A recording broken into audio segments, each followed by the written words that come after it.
the assist is very important, and it's not just an assist. No, it is. America's contributions in World War II were very significant. I would never say that it was not. That is ridiculous. Having said that, however, the notion that like they were, the notion that like like the USSR contributions were not the most significant is also silly in defeating Nazi Germany. Hello. We hear a lot about a supposed Hitler-Stalin pact, and much noise is made trying to link by extension two wildly differing ideologies and nations together through some forced horseshoe theory nonsense. If you're unaware, the horseshoe theory claims that the far left and the far right, rather than being at opposite and opposing ends of a linear political continuum, are instead incredibly similar. This is the sort of brain-dead take you expect from so-called liberals who consider themselves enlightened when doing their both sides are bad shtick. Historically, the so-called liberal center has always immediately sided with the far right when it came down to it, while the far left was the only one to have any real form of successful and organic resistance. But that's not why I'm here today. Let's discuss the Molotov-Ribbentrop Pact. That's the funniest part about this entire conversation is like the double genocide theory is unironically a fascist one. That's number one. And number two, these are the very same liberals that say like the KPD's actions caused a reaction from liberals to side with the Nazis. You're literally admitting that you would now, you know, not even 100 years after World War II, saying that you would be voluntarily siding with the Nazis if the communists got too out of control. That's insane. That's exactly what happened.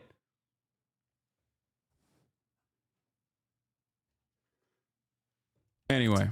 Note, the USSR in the Stalin era specifically was an incredibly nuanced episode of history. There are no great men, history is made by people and material conditions. Actions aren't taken in a vacuum but instead are affected by real deficits and changes as they occur.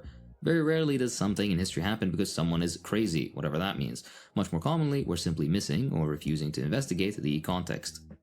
You don't have to like the USSR to be fair to the conditions it found itself in, nor do you need to agree with the actions taken just because you can understand why a certain action was taken. Broaden your mind a little, don't insult your intelligence, and be better than those that lap up the laziest pop history propaganda. Let's get started. A frequent trope we hear is this: the 1939 Molotov-Ribbentrop Pact was a military alliance between... People still say that every historian acknowledges the suppression of the communists and the bolstering of the Freikorps greatly aided the Nazis' rise. Yeah, historians acknowledge it. Liberals, like average liberals, are not historians. We're not talking about like actual academics. If you look at the broad majority of like Holocaust and genocide scholars, they consider what Israel is doing to also be akin to genocidal actions, genocidal ideation, genocidal intent. That doesn't change the discourse, though. If you listen to the liberals that want to fucking that want to defend Israel, they're going to be like, nah. They were asking for it. Actually, Palestine's been asking for it. So that's not what I'm talking about. The USSR and Nazi Germany. This framing usually follows attempts of paralleling the USSR and Nazi Germany, and by extension socialism and fascism, in an ideological attempt at painting a certain strand of liberalism as apart and somehow more legitimate to the concepts of integrity, quote-unquote being on the right side of history, etc. than socialism. Note that this rarely is used against fascism and is intended solely to paint socialism in a bad light. I wonder why. Let's give some general background information. Soviet Russia and the subsequent USSR, having only fairly recently won a short but brutal civil war with Tsarist forces and invasions by many foreign powers, oriented foreign policy towards Germany in the mid-1920s. Two lesser-known treaties, the Treaty of Locarno and the Treaty of Special Relations with Berlin, helped shape that Soviet foreign policy. The Treaty of Locarno, between the main European belligerents of World War I, sought to establish a lasting peace, which Soviet Russia would generally benefit from, since the country was so utterly devastated by the Great War and the Civil War following the October Revolution. However, the USSR viewed the treaty with suspicion since it appeared that Germany was joining an anti-Soviet bloc. The other treaty, that of special relations with Berlin, was meant to assuage these fears by being a 5-year treaty with Weimar Germany, in which they would be neutral in the event that either country was attacked by. Also, one thing to always consider is that Hitler was a major Westaboo, okay? Both with America and also the British monarchy, England in general. He was a big Westaboo, okay? A third party. Unfortunately, the optimism for long-term peace wouldn't last long. In the late 1920s, the Nazis began their rise to power, which infamously culminated in the appointment of Hitler as the Chancellor of Germany in 1933. The rise of the Nazis caused the USSR to refocus its foreign policy efforts to combat this threat. The policy, which came to be known as collective security, attempted to strengthen relationships with France and Britain in an attempt to isolate Germany. Meanwhile, the fear of Western leaders' imaginations and the interests they served led them to irrationally fear the spread of communism and were reluctant to enter into diplomatic relations with the USSR lest they catch the communist virus. Instead, the West decided that appeasing the Nazis would be a better strategy, and we all know how that turned out. As a result of this reluctance on the part of the West, the USSR was forced to fend for its security alone. Back to the video in just a second, let's hear from Keeps. Male pattern baldness is a genetic condition that affects 2 out of every 3 guys by the time they're 35. Goddamn. Get professional care for hair loss from the comfort of your home. I don't know, I would use Westaboo argument though, because I mean he was kind of a Muslim boo as well. To a certain degree, I think. I mean he was an Aryan. He stole a lot from like Eastern culture and slapped it on to like German mythology. That's keeps.com/Hakim.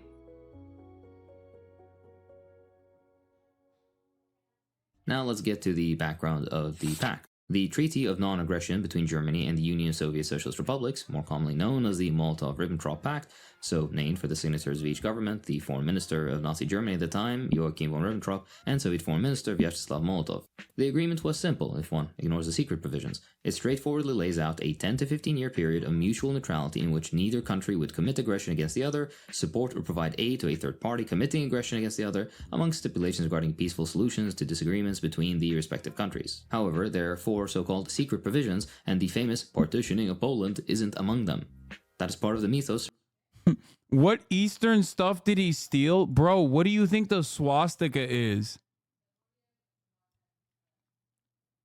Like, the concept of Aryan, the concept of the Aryan race, and the swastika is just like, he literally ripped that shit and made it so goddamn prominent, dude. He fucking ruined it for like billions of people. Surrounding the agreement and serves the purpose of demonizing the USSR, as well as deflecting blame from the Allied Western powers' appeasement of Hitler and the Nazis.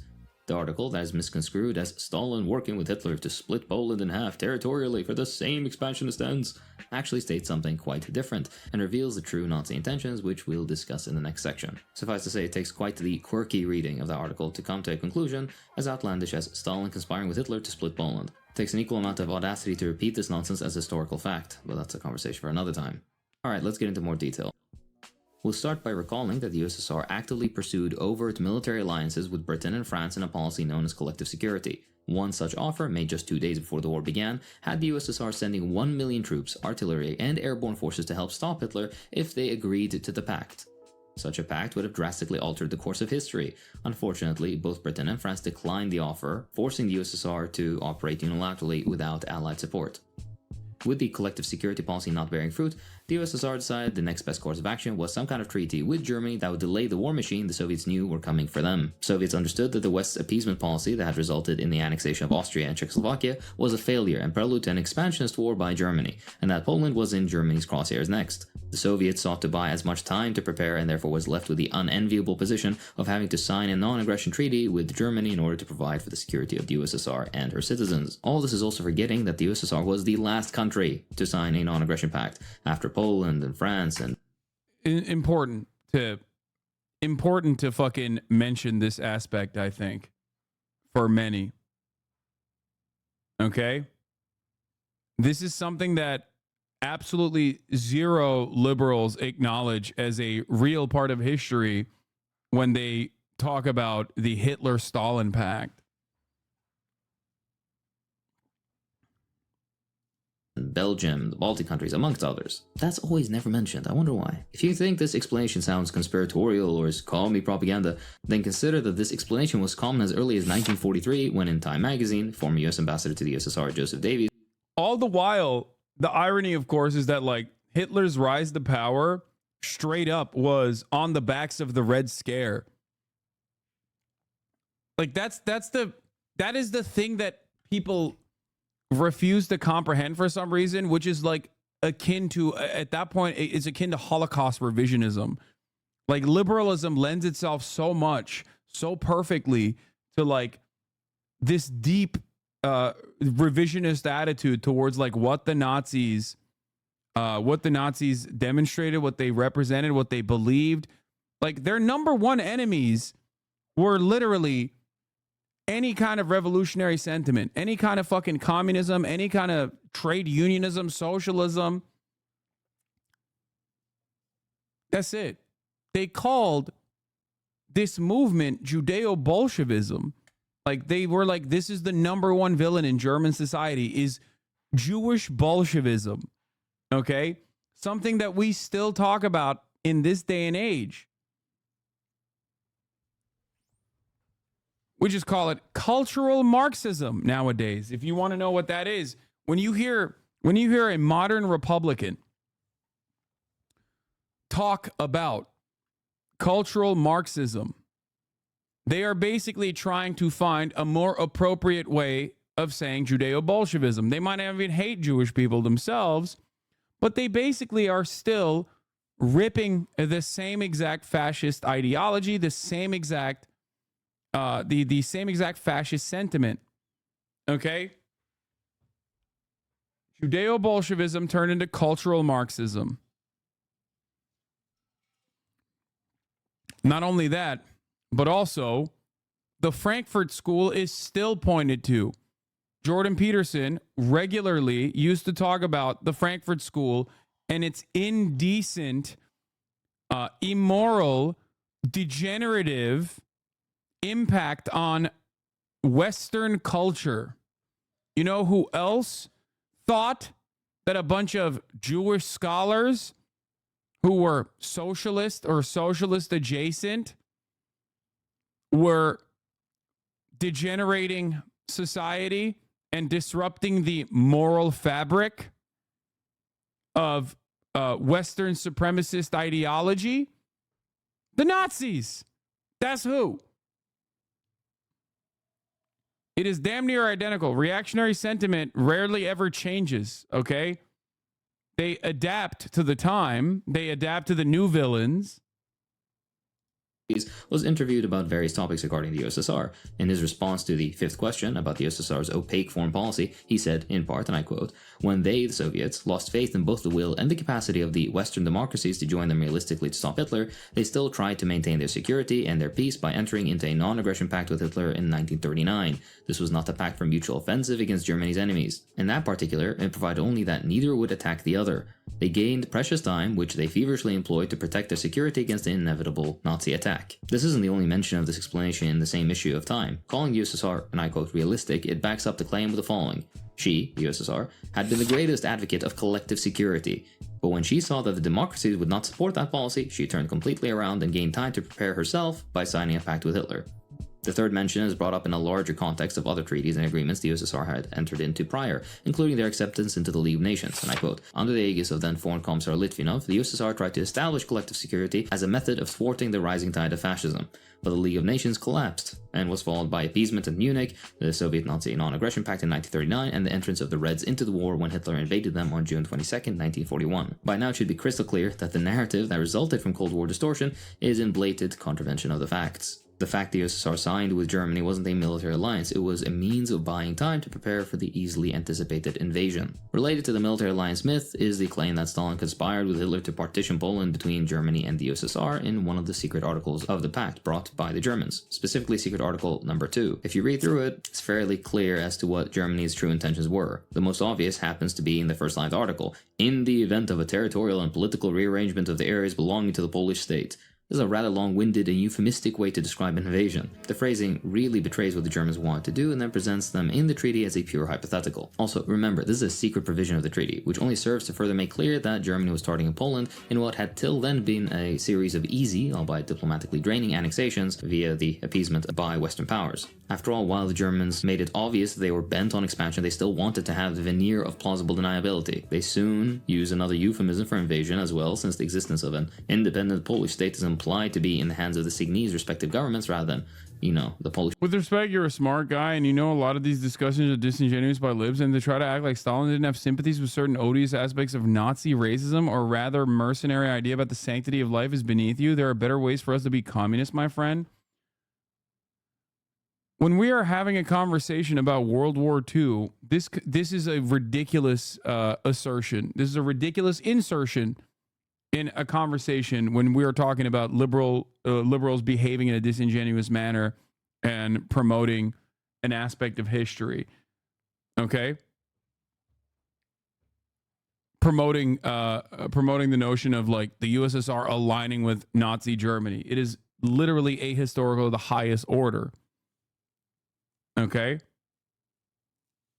this has nothing to do with like Stalin's own personal Stalin's behavior after or how he conducted his own affairs internally within the USSR, which isn't just Stalin anyway.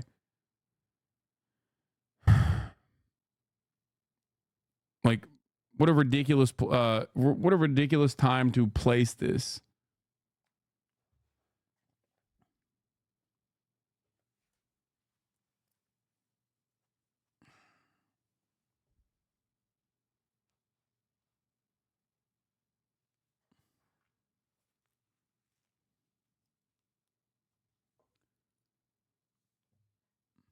People themselves.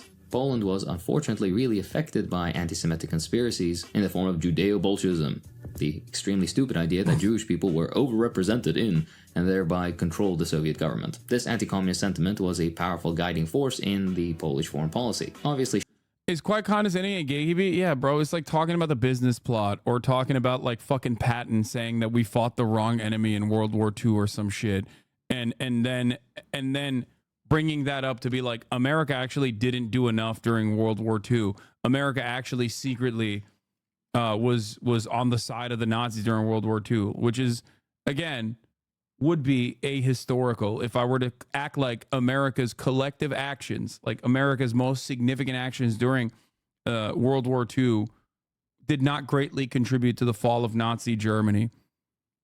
It did. Shunning the possibility of an alliance with the USSR, Poland sought to force strategic military alliances with Britain and France to guard against a Nazi invasion and signed a mutual defense pact only months before the invasion would actually occur. In this context, Stalin had to make a difficult decision about how to best allow the USSR to survive the oncoming assault, which would be called Operation Barbarossa, which began in 1941. Additionally, the notion that Stalin was secretly planning a joint offensive with Hitler in order to partition Poland hasn't really been substantiated. If you look at the order of events, the reaction of the Soviet leadership, and the actions of the Red Army, which we're going to talk about in a This is hella boring. Suck my fucking dick, dude. Okay, take a fucking day off. I've heard a couple other people chirp like this. Shut the fuck up, okay? It's an 18-minute video. I don't give a shit. If you find it to be boring, then tune out, okay? Go watch someone else. Second, you clearly see that this was not the typical actions of a conquering army. Stalin's focus on an invasion threat from Germany and the time he was trying to buy to thwart one was only in regard to the USSR, not Poland. Of course, he only cares about his own nation. The USSR leadership was absolutely blindsided by the Nazi invasion of Poland. It occurred only 1 week after signing the pact and only 1 day after the Supreme Soviet approved it. These are not the actions of a state anticipating a joint offensive. Just to be clear, the USSR leadership understood Hitler was planning on invading Poland, but not so immediately and so blatantly. Due to them being caught off guard, the Soviet invasion of Poland not only happened days after the Nazi invasion, but was hastily and poorly organized. The Red Army was still devastated from World War I and the Civil War. Much of the Soviet efforts at the time had been focused on improving the lives of people and rebuilding the country. In fact, Polish citizens were often very surprised that the Red Army was so deprived, as far as armies go at the very least. Citizens mentioned that they're malnourished or poorly clothed, that they were foul-smelling because of a tar that they used in their footwear, as well as mentioned how Red Army soldiers were fascinated by objects that Polish peasants found commonplace. Again, not surprising for a nation that had just started its first round of industrialization. A side note, practically all the areas the Soviets would go on to quote-unquote occupy prior to 1941 either were part of the post-Tsarist political structure or had their own episode of the Bolshevik Revolution, which happened to be defeated either by white armies, for example Finland in the Civil War, or German World War I policy, specifically Brest-Litovsk. Okay, so if the USSR didn't conspire with the Nazis to partition Poland amongst themselves, then why did the USSR invade Poland? There's plenty of sources that already focus and almost exclusively mention the many unjustifiable mistakes committed by the Red Army, as with any army, of course. But this overemphasis really only serves as a way for liberals to equate the communists and Nazis, which is an ideological pool with the depth of a puddle. Let's take a look into the nuance. The USSR leadership's original justification given for the invasion of Poland was to regain lands lost in the Treaty of Riga, which concluded the 1919 and 1921 Polish-Bolshevik War. Ukraine and Belarus, then a part of the USSR, were invaded by Poland in their attempt to re-establish the borders of the Polish Empire of 1772. In the treaty, the Polish border was established by Britain and the US at 200 miles east of the Curzon Line. However, due to the march of time and the migrations of people that occurred during previous eras, the lands acquired by Poland were no longer ethnically Polish, but were mainly Ukrainian and Belarusian. Therefore, Poland was seen as an occupier or colonial power even in these regions by minority groups. The motivations to invade Poland expressed by the Red Army, however, were quite different. They claimed they were compelled to counter the invasion by Germany and liberate the Polish proletariat and oppressed minorities. Now, of course, this may sound kind of two-faced, but they did genuinely believe this stuff, and the work of Kotkin goes as far as to prove as much. The Red Army used slogans of class emancipation with national liberation, which caused confusion amongst the various minorities who had their own interests and scores to settle with Poland. While the Soviets intended to rescue Belarusians and Ukrainians from mostly Polish class domination, each group found support for their own particular ethnic claims and or projects, of course. Red Army soldiers entering Poland, tasked with preparing local populations ideologically for the invasions, shouted slogans which explicitly encouraged the population to, and I quote, rectify the wrongs it had suffered during 20 years of Polish rule, and disseminated very base leaflets, actually, that urged Polish soldiers to turn their weapons against the capitalists, the landowners, and the military officials, which similarly encouraged the local population to assault their landlords with, quote, whatever was at hand, scythes, axes, and pitchforks. Anyways, as a result of this propaganda effort, much of the initial brutality that occurred in what would become Soviet-occupied Poland, or reconstituted Ukrainian Belarus, the maps get fuzzy after a while, began prior to the beginning of the invasion proper. It should also be noted that most of it was selective, targeting only those of the then